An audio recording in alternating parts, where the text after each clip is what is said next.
Buenas tardes, doctora Yasmeli. Buenas tardes, compañeros. En el día de hoy, la exposición está precedida por un pensamiento de Paul Freire. Jamás acepté que la práctica educativa debería limitarse solo a la lectura de la palabra, a la lectura del texto, sino que debería incluir la lectura del contexto, la lectura del mundo. Paul Freire. El tema que nos corresponde al grupo número 2, cuyos integrantes son los compañeros Antenor Díaz, John Muñoz, Elkin Llanos y quien les habla, Diana Díaz. El tema general se titula Momentos académicos estratégicos de la UNESCO en la formulación de políticas de educación superior para América Latina y el Caribe. El tema que a mí corresponde es el informe final de la Comisión Internacional sobre el Desarrollo de la Educación hacia el Futuro, 1972, y también el informe final de la Comisión Internacional sobre la Educación para el siglo XXI, 1996, elaborados por comisiones designadas por la UNESCO. Esto comprende dos documentos: Aprender a ser y La educación encierra un tesoro. Las políticas educativas para el siglo XXI, contempladas en el informe de la educación hacia el futuro, presidida por Edgar Faure, Aprender a ser, y el informe de la Comisión, presidida por Jacques Delors, francés, aprobado por la UNESCO en 1996, y las políticas educativas, las contrarreformas educativas, es el marco referencial que tenemos para la explicación de estos dos informes de la UNESCO.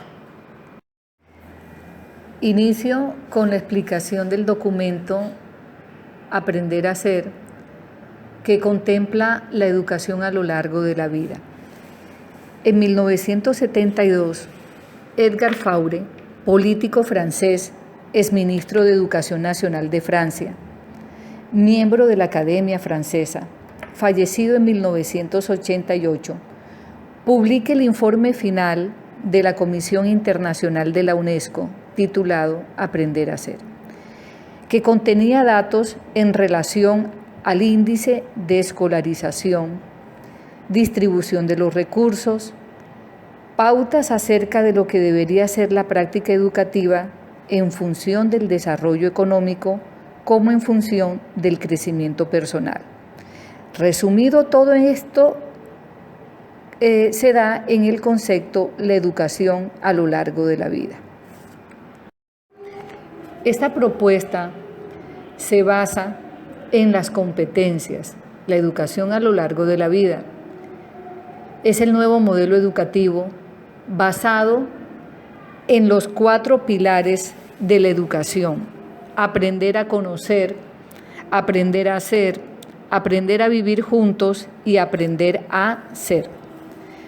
Una vez que los tecnócratas de la educación empiezan a implementar este modelo educativo, los pilares pasan a llamarse competencias básicas y especialmente la competencia aprender a ser va a jugar un papel capital en la formulación del nuevo modelo, principio fundamental para la industria moderna.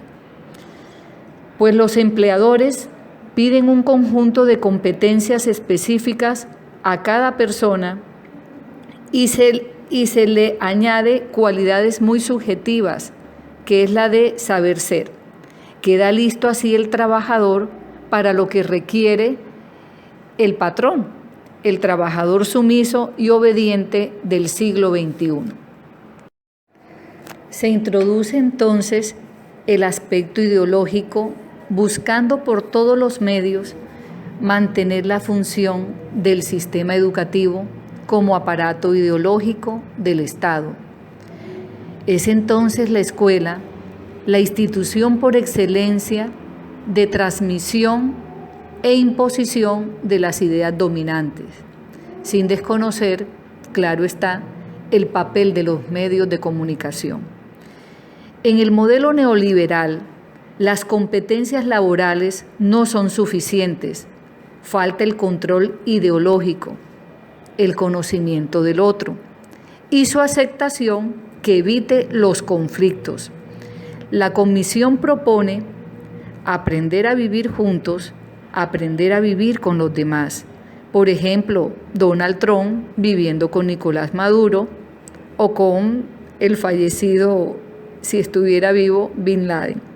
O los iraquíes conviviendo con las tropas invasoras. Pregonan una educación que permita evitar los conflictos.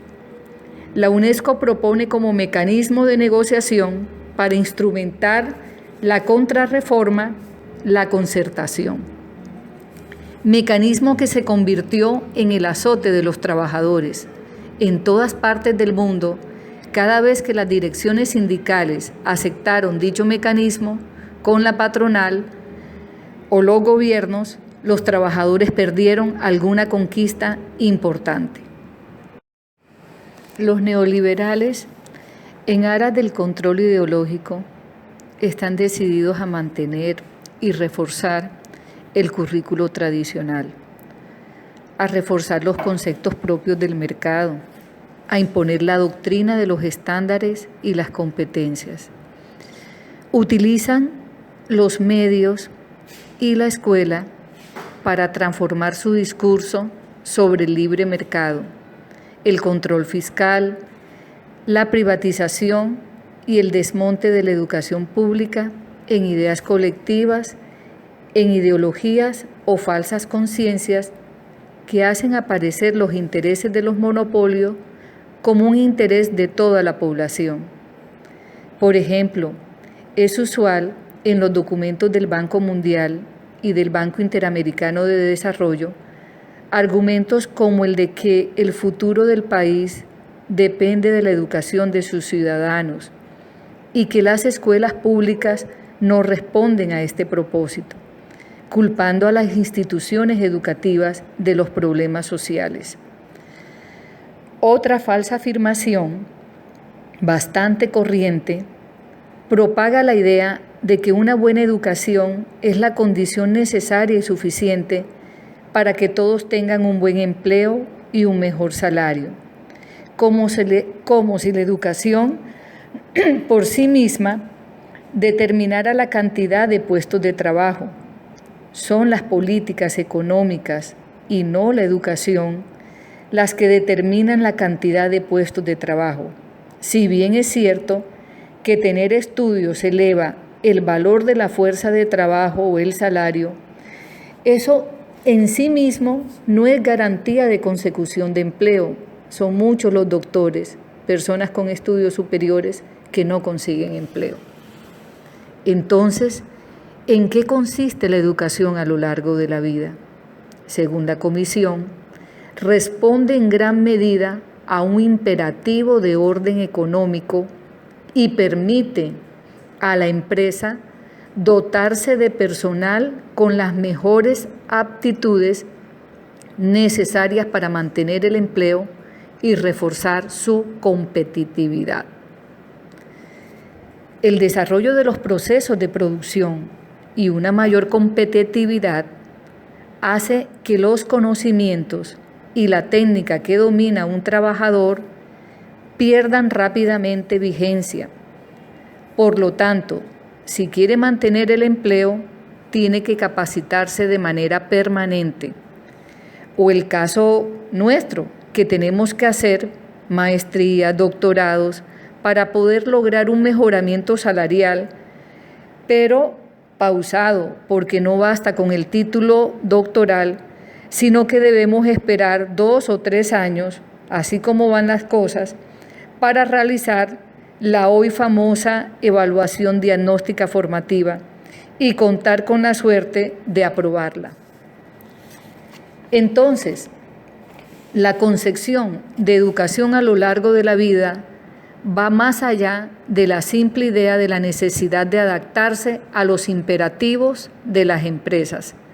Esta noción es la clave y el requisito fundamental para un dominio cada vez mayor de los ritmos y tiempos del ser humano. Para los neoliberales hay que estandarizar la educación y definir un solo proyecto educativo internacional. De esta manera se organiza el negocio de la educación permanente. Continúo con el documento número 2, La educación encierra un tesoro, publicado en 1996, sobre la educación para el siglo XXI. La educación encierra un tesoro, título que incita a muchos interrogantes. ¿Qué es un tesoro? ¿Y quién o quiénes son sus propietarios? Hace 27 años se creó el Consenso de Washington con la participación del Fondo Monetario Internacional, el Banco Mundial y el Banco Interamericano de Desarrollo. También participaron el gobierno de Estados Unidos y un grupo de tecnócratas del mundo. Coincidencialmente, con la caída y el desmantelamiento de la Unión Soviética y la universalización de las ideas neoliberales. Es aquí donde emergen políticas de reingeniería, en particular para la educación y para la salud, a fin de servirle de paso al crecido déficit fiscal.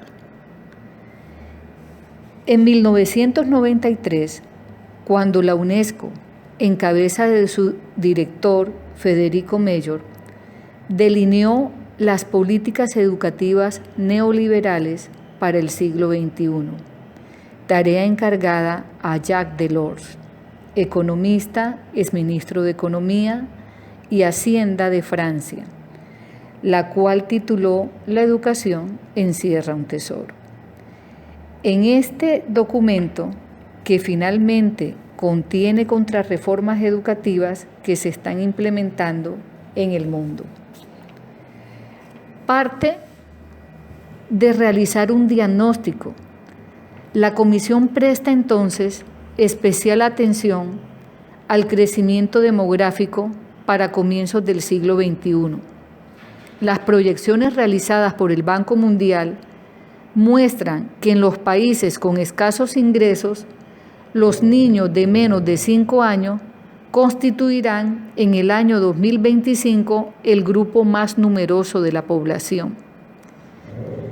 De esta manera, se incrementarán las matrículas que para el conjunto del planeta debe pasar, escuchen bien, de 1.150 millones en el 2000 a más de 1.300 millones en el año 2025. En los países desarrollados, la población de menos de 15 años disminuyó en un 6% entre 1970 y 1990, contra un aumento del 31%.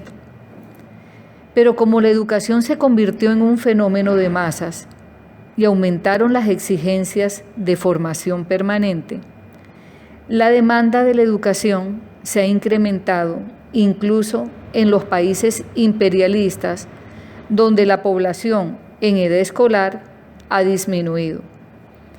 El problema, según los miembros de la comisión, incluso más importante, es que existe una diversidad de situaciones, concepciones y estructuras de la educación.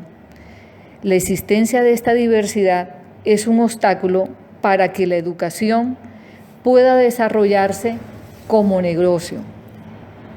Esa estrategia es crear el proyecto educativo internacional. La UNESCO da unas recomendaciones a los gobiernos de turno y es que tomen decisiones sobre la educación y definan estrategias que incluyan la demanda, la evaluación, la descentralización, la autonomía, la necesidad de una regulación del sistema, las limitaciones financieras y la implementación de las nuevas tecnologías. O sea, todo el documento, el informe de la Comisión de la UNESCO de Jacques Delors está basada en estos pilares, en estos ítems, en estas recomendaciones: demanda, evaluación, descentralización, limitaciones financieras, regulación del sistema. Iniciamos entonces con la demanda. La Comisión sostiene que las demandas son muchas y variadas. El mundo económico reclama cada vez más calificaciones y competencias. El mundo científico requiere créditos para la investigación y el mundo de la cultura y de la enseñanza requiere medios para el desarrollo de la educación. El informe de Delors reconoce que los sistemas educativos no pueden responder de manera indefinida a una demanda que crece constante y fuertemente. Pero el problema central es la demanda de nuevos cupos para la comisión.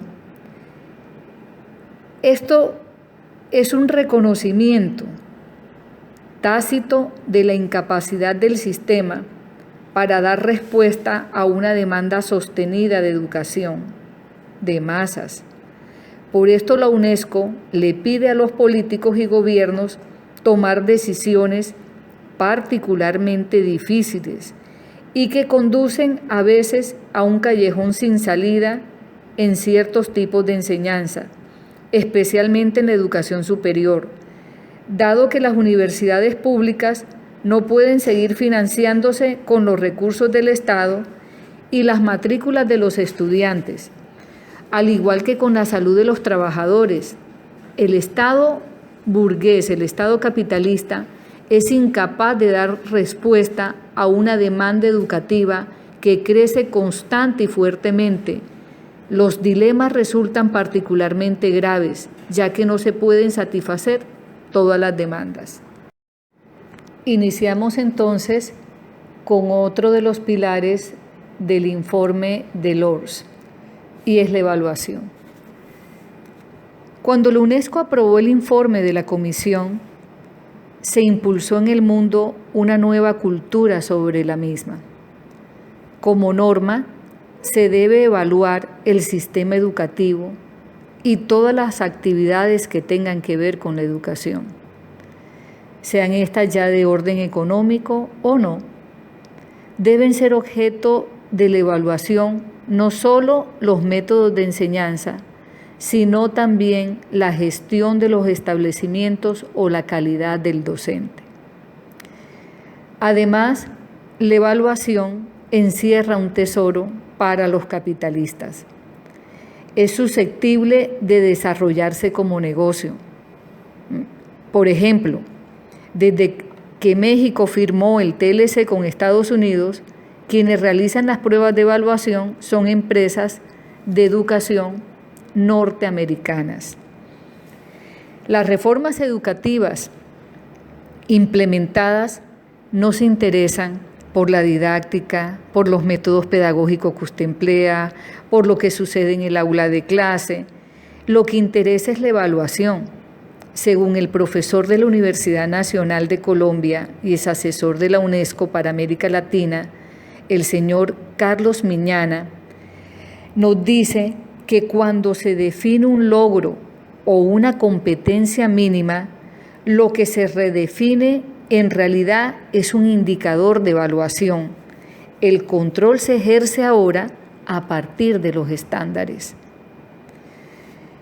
La evaluación es entonces un arma en manos de los gobiernos locales para justificar la contrarreforma al sistema educativo y se ha convertido en un elemento determinante en la flexibilización laboral de los docentes al hacer de los maestros empleados más dóciles y abrumados por el temor a la pérdida del trabajo o si no para muestra un botón. De allí la famosa evaluación que tenemos ahora, que es la evaluación diagnóstica formativa.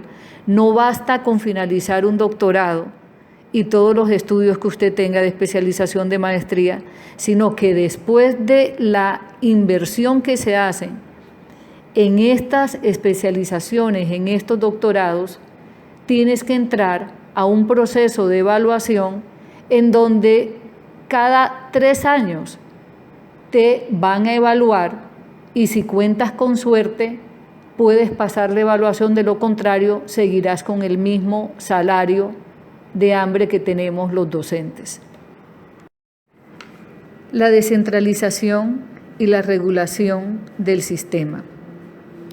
Su objetivo es la transferencia de la responsabilidad nacional de los costos de la educación a los individuos y a las comunidades locales. Es por eso que la Comisión se muestra favorable a una amplia descentralización de los sistemas educativos sobre la base de la autonomía de los establecimientos y de una participación efectiva de los agentes locales. La descentralización conduce a la autonomía de las instituciones educativas y para la UNESCO, la autonomía significa la innovación en la consecución de recursos propios. Pero, como la experiencia internacional demuestra que en los casos en que tiene éxito la descentralización, esta se produce a partir de una administración central sólida. La Comisión reconoce la necesidad de una regulación general del sistema. La contradicción es flagrante. Desde la perspectiva de la Comisión, el Estado debe ser minimizado a la hora de financiar la educación y sus costos trasladarlos a la comunidad educativa. Pero se debe imponer desde él una fuerte centralización a la hora de imponer y de definir las nuevas reglas del juego. La conclusión de la Comisión raya en el cinismo cuando reconoce que las medidas de descentralización pueden aplicarse tanto en el marco de procesos democráticos como en el de procesos arbitrarios y generadores de exclusiones sociales. Pasando por encima de las contradicciones, se insiste en que la descentralización debe llegar hasta las instituciones e incrementar la responsabilidad y la capacidad de innovación de cada establecimiento educativo. Esto, que no tiene nada de nuevo, hace a la esencia de las políticas neoliberales. El Estado debe minimizarse y permitir a los monopolios definir las reglas. Hay que reducir el aparato estatal y la burocracia, sanear las finanzas públicas y privatizar toda actividad que pueda desarrollarse como negocio. Se acepta como un mal menor que donde sea estrictamente necesario haya una instrucción pública de carácter obligatorio, muy básica, mínima y financiada parcialmente por el Estado. El gasto, otro de los pilares de este documento de Jacques Delors. La Comisión estimó que no solo es legítimo, sino conveniente movilizar recursos financieros privados a fin de limitar la presión ejercida sobre el presupuesto de los estados. Las formas de financiación privada son múltiples: participación de las familias o de los estudiantes en los gastos de escolaridad, asunción por las comunidades locales de una parte de los costos de construcción y mantenimiento de las escuelas, participación de las empresas en la financiación de la formación profesional y autofinanciación. Y remata la Comisión afirmando que presta atención especial a las propuestas formuladas por el Banco Mundial en lo relativo a los países en desarrollo. Una distribución más eficaz ayudaría mucho a los sistemas educativos. La eficacia consiste en invertir los fondos públicos allí donde vayan a producir un rendimiento más alto. En general, tratándose de educación en la enseñanza básica para el Banco Mundial, las autoridades locales podrían combinar derechos de escolaridad e inversiones eficaces en el sector público según los siguientes principios. Uno de los principios sería gratuidad de la enseñanza básica, cargando con una parte de los costos a las colectividades locales y subsidiados a los niños de familias modestas. Segundo, es necesario un cobro selectivo de los derechos de escolaridad en el segundo ciclo de la enseñanza secundaria. Tercero, un cobro generalizado de derechos de escolaridad en la enseñanza superior. Cuarto, una garantía de acceso a una enseñanza primaria de calidad para todos los niños, concediendo todos los países prioridad absoluta a este nivel de enseñanza en los gastos públicos de educación. Quinto, racionalización de los gastos públicos al nivel de los establecimientos. Pero la Comisión va mucho más lejos que las recomendaciones dadas por el Banco Mundial. La Comisión examinó una solución más audaz, toda vez que la educación está llamada a desarrollarse a lo largo de toda la vida. Podría pensarse en atribuir a cada joven, en el momento en que va a iniciar su escolaridad, un crédito de tiempo, los vouchers o los vales, para la educación correspondiente a un determinado número de años de enseñanza. Este crédito se inscribiría a su haber en un banco que en cierto modo administraría para cada estudiante un capital de tiempo seleccionado. Esta propuesta, aunque la Comisión la presenta como novedosa, en realidad la formularon por primera vez los neoliberales de la década del 70 y en últimas consiste en que no se financia la oferta sino la demanda. Así se refuerza la tendencia a la conversión de la educación en una mercancía. La estrategia diseñada parte del siguiente principio.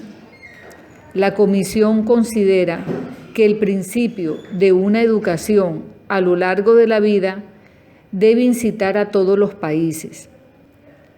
Tal nuevo principio, que obliga a los individuos a financiarse la educación durante toda su vida, complementa el discurso basado en la ampliación de la cobertura y el mejoramiento de la calidad y la eficiencia que justifica la conveniencia de las contrarreformas.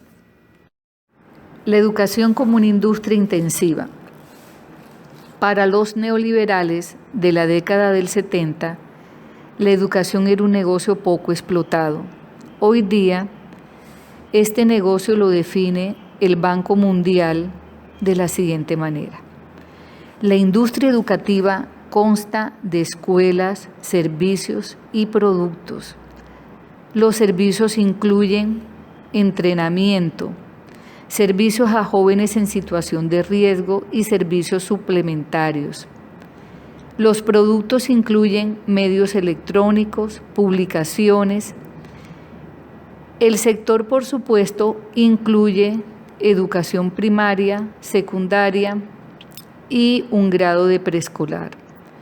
Pero lo más importante para el capital es que la educación es una industria de trabajo intensivo que, como afirma Cobbs, utiliza grandes cantidades de mano de obra de alto nivel y de alto costo como parte de las políticas educativas internacionales. Está el mejorar la eficiencia y la productividad de los docentes, no solo en el aula de clases, donde tienen que enseñar a más alumnos por hora y en jornadas más largas sino a través de las demás ramas de la industria que la circundan, como la elaboración de pruebas, textos, material didáctico, publicaciones científicas educativas, sin contar con la cantidad de formas e informes que deben diligenciar para que se les evalúe su labor. En este sentido, la nueva visión que tiene el Banco Mundial es volverse un banco de conocimiento que estimula la revolución del conocimiento en países en vías de desarrollo y actúa como un catalizador global para crear, compartir y aplicar el conocimiento de punta necesario para la reducción de la pobreza y el desarrollo económico. Por supuesto, este nuevo papel no significa el abandono de su tarea anterior, pues continuará debilitando las universidades públicas para que sean las empresas privadas y los centros de investigación privatizados los que produzcan el nuevo conocimiento de punta. El profesor Carlos Miñana, de la Universidad Nacional de nuestro país, resume toda esta reforma educativa privatizadora, mercantilista, que termina acabando con nuestra creatividad y con nuestra salud mental, lo describe de la siguiente manera. La caricatura clásica sobre la educación ha cambiado de esa especie de máquina o fábrica fordista que produce niños todos iguales, robotizados y con sus cabezas cuadradas, a la manera de la película The Wall. Hemos pasado ahora a una especie de máquina o empresa flexible. Podría ser un estilo Casino de Las Vegas donde entran niños y sale dinero. ¿Este es el tesoro de la educación? Bueno, y no podía faltar, como docentes críticos reflexivos que somos y que nos estamos formando, no podía faltar las preguntas y las reflexiones al respecto.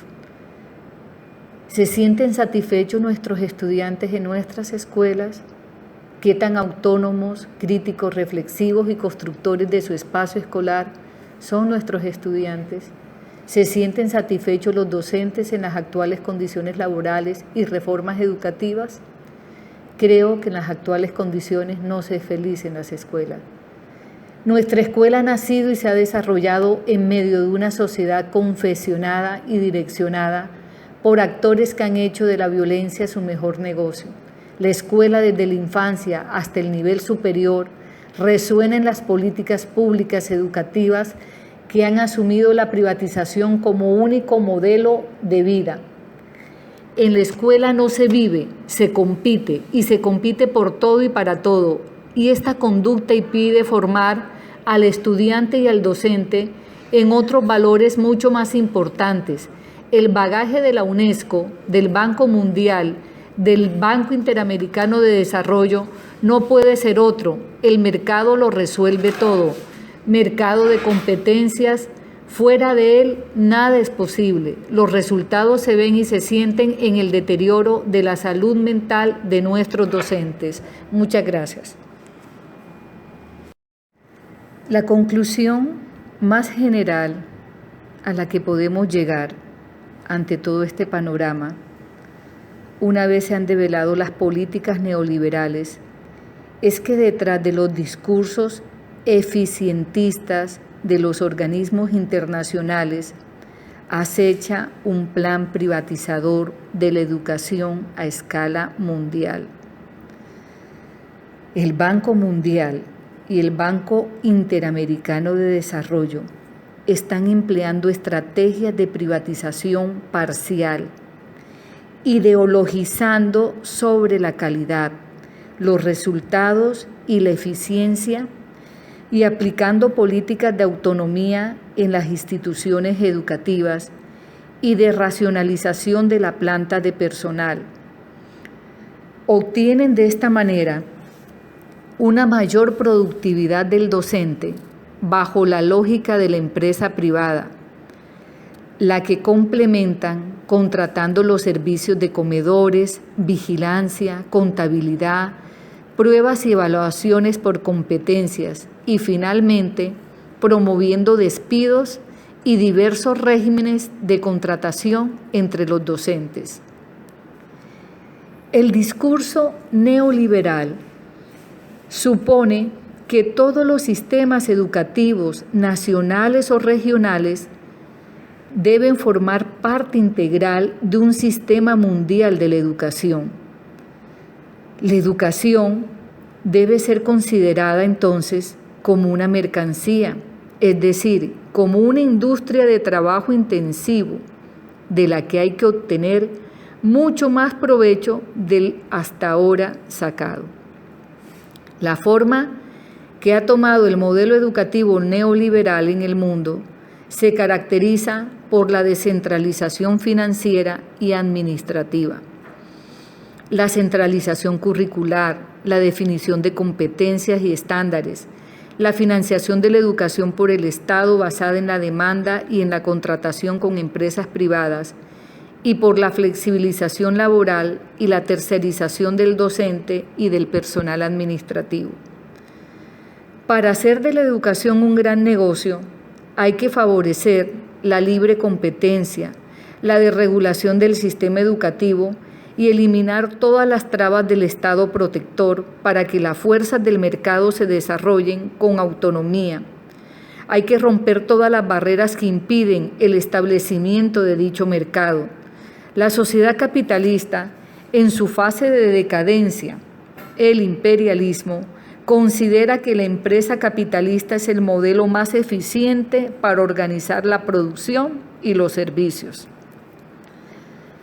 La educación, que no puede escapar a este dictado, debe organizarse en sus distintos niveles, bajo la forma de empresas prestadoras de servicios educativos que tienen los factores del proceso educativo como insumos y la eficiencia y productividad como criterios principales de decisión. Y por tanto, las escuelas deben competir entre ellas para captar los clientes.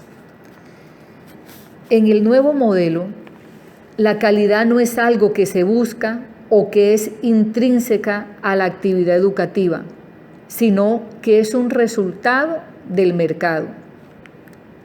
Lo que cuenta es la eficiencia en el uso de los recursos, el control de tiempos de jornada escolar, el número de horas clase, el número de estudiantes por profesor, la cobertura, la eficiencia en el resultado de las pruebas, la reducción de la deserción escolar y de repitencia para optimizar la rentabilidad y, por último, maximizar los beneficios y expandir el negocio.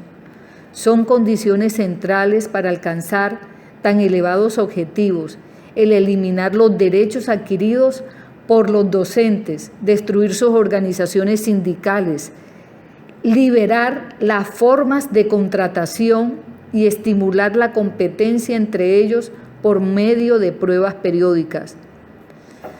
No es de extrañar, apreciados doctorantes, apreciada doctora, no es de extrañar que las luchas de los docentes y la comunidad educativa durante los primeros años del siglo XXI hayan tenido como punto central la defensa de la educación pública, el aumento de salarios y la defensa de las prestaciones sociales.